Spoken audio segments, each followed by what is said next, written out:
The sun hung low over the desert, bleeding orange across the endless horizon. Wind whispered through the dry grass, carrying with it the scent of dust, gunpowder, and something else, something like fate. In the distance, a lone rider approached the town of Red Hollow. His name was Caleb Crow, and people said he rode like a ghost and killed like a storm.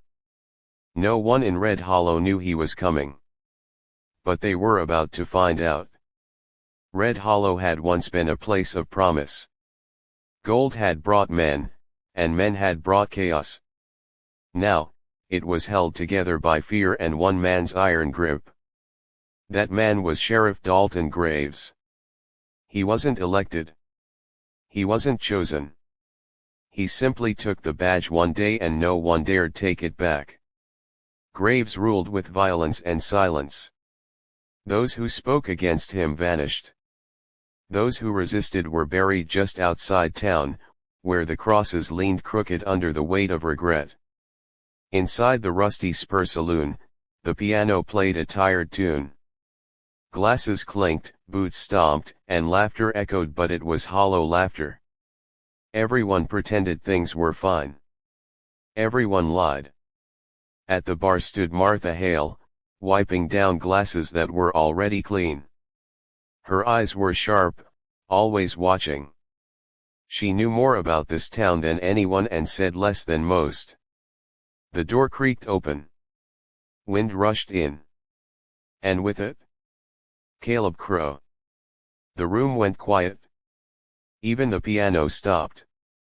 Caleb stepped in slowly, dust falling from his coat. His hat cast a shadow over his eyes, but there was no hiding the coldness in them. He walked to the bar. "One whiskey," he said. Martha poured it without a word. "You're new," she said quietly. Caleb took a sip. "Just passing through." She studied him. "Men like you don't pass through. They bring trouble." He gave the faintest smile. "Or end it?" Before she could reply, the saloon door slammed open again.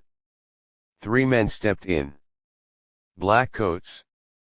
Guns hanging low. Badges pinned crooked. Graves' men.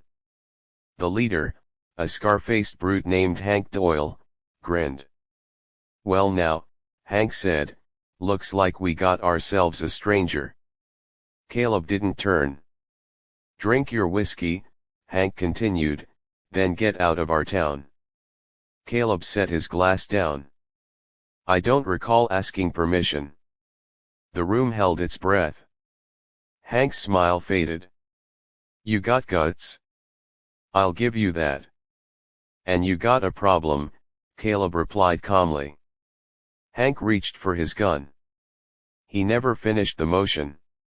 A single shot cracked through the room. Hank collapsed. Silence. Smoke curled from Caleb's revolver. The other 2 men froze. "Take him," Caleb said. "And tell your sheriff I'm here." By nightfall, the whole town knew. A gunman had killed one of Graves' men and lived. That alone made Caleb Crow dangerous. But Graves knew something more. Inside his office, the sheriff stared at the body laid before him. Hank Doyle dead. Graves' jaw tightened.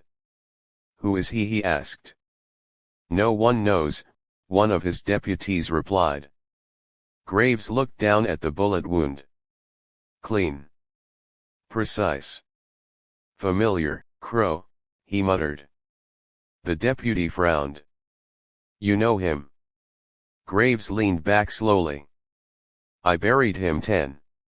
That night, Caleb sat alone outside town, staring into a small fire.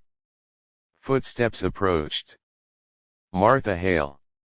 You just signed your death warrant," she said. Caleb didn't look up. "Wouldn't be the first time." She crossed her arms. "You don't understand who you're dealing with." He finally looked at her. "Dalton Graves," he said. "Murderer. Thief. Coward. Martha's eyes widened. You do know him? Caleb nodded. I used to ride with him. The fire crackled. He wasn't always a sheriff, Caleb continued. He was worse. What happened? Caleb's gaze hardened. We robbed trains. Banks. Anyone who crossed our path. And then. Caleb's voice dropped. Then he killed my brother. Martha froze. Shot him in the back, Caleb said. Left me for dead. The wind howled softly. But you lived, she whispered. Caleb looked toward town. Now I'm here to finish what he started. The next morning, Red Hollow woke to tension thick as smoke. Graves stood in the street, flanked by 6 armed men. Caleb walked out to meet them.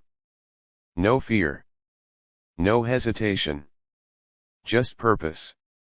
So, Graves called out, the dead man returns. Caleb stopped a few paces away. You should have made sure, he said. Graves smiled coldly. I made one mistake. And now you'll pay for it? The townspeople watched from windows and doorways. Graves raised his hand. Kill him. Gunfire exploded. Caleb moved like lightning. 1 shot. 2. 3. Men dropped. Screams echoed.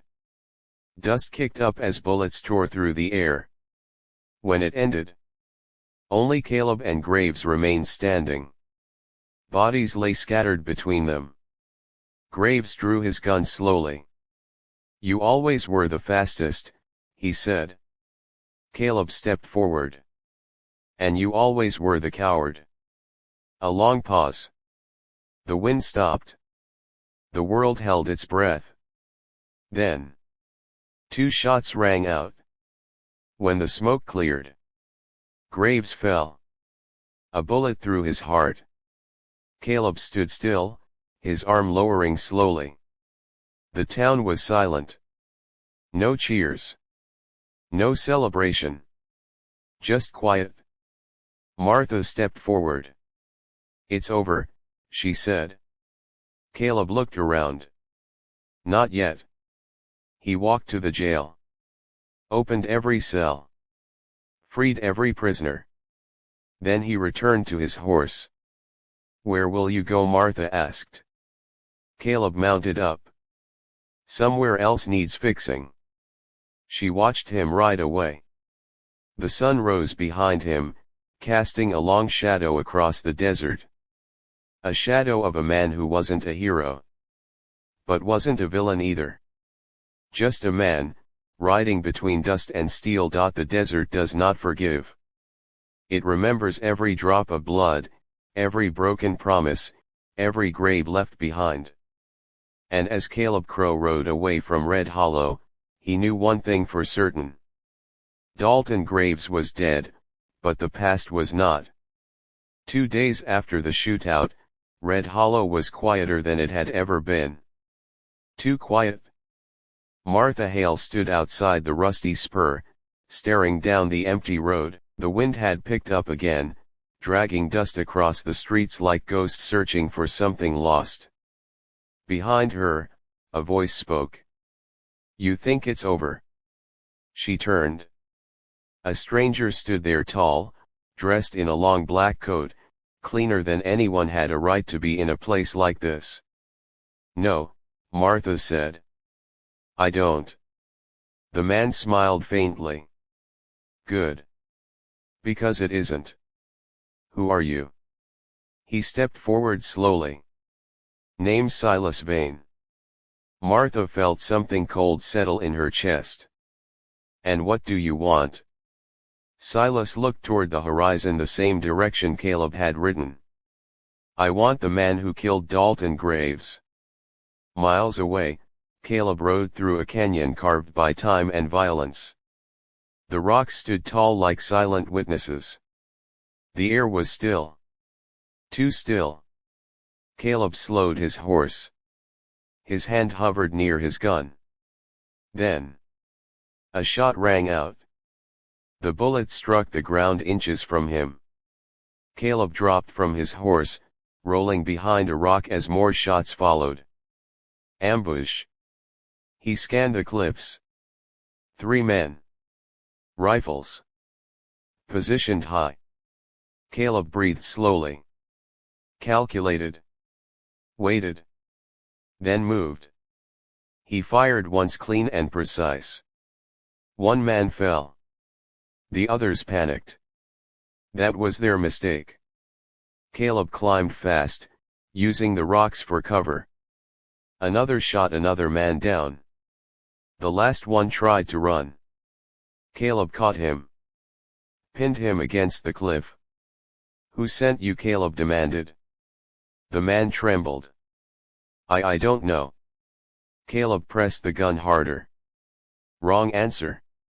Wait. The man shouted. A man in black. Silas Vane. Caleb froze. For the first time since Red Hollow. He looked surprised. That night, Caleb sat by a fire again. But this time, there was no calm. Only tension. Silas Vane. He muttered. A name from the past. A name that should have stayed buried. Years ago, before Graves betrayed him, there had been 3 of them. Caleb Crow. Dalton Graves. Silas Vane. They weren't just outlaws. They were legends. They robbed armored trains. Took down entire gangs. Vanished into the desert like myths. But Silas was different. He didn't just kill. He enjoyed it. Even Graves had feared him. And now, he was back. Silas Vane entered a small town called Black Ridge just before dusk. Unlike Red Hollow, this town still had hope. Families. Children. Laughter. Silas hated places like this. He walked into the saloon. Smiled. And within minutes, the laughter was gone. A man lay dead on the floor. No one moved. Silas stood over the body, calm as ever. I'm looking for someone, he said. No one answered. He sighed. Then shot another man. The room erupted in panic. His name is Caleb Crow, Silas continued. And if anyone here has seen him. He reloaded slowly. You might live. Back in Red Hollow, Martha wasn't waiting anymore. She packed supplies. Water. Ammunition. A rifle. A purpose. As she prepared to leave, an old man approached her. Running toward danger ain't wise, he said. She glanced at him. Neither is staying here. You think you can help him? Martha paused. I think he's going to need it. The old man nodded. Then you better ride fast. The desert stretched endlessly between them. 3 riders. 3 paths. 1 inevitable collision. Caleb rode east. Silas rode west. Martha rode straight into the storm. Each carrying something different, revenge. Power. Hope. But only one of them would survive what was coming. The dust. Caleb reached an abandoned church by nightfall. He stepped inside. The wood creaked. The air was thick with age. And memories. This was where everything had gone wrong. Where Graves betrayed him. Where his brother died. And where Silas had smiled, like it was all a game. Caleb walked to the altar. Then stopped. A voice echoed behind him. I was wondering when you'd come back. Caleb turned slowly. Silas Vane stood in the doorway. Gun in hand. Smile unchanged. Well, Silas said, stepping inside, look at you. Caleb didn't move. You're supposed to be dead. Silas shrugged. So were you. A long silence filled the church. You killed Graves, Silas continued. I almost felt sorry for him. You came for revenge, Caleb asked.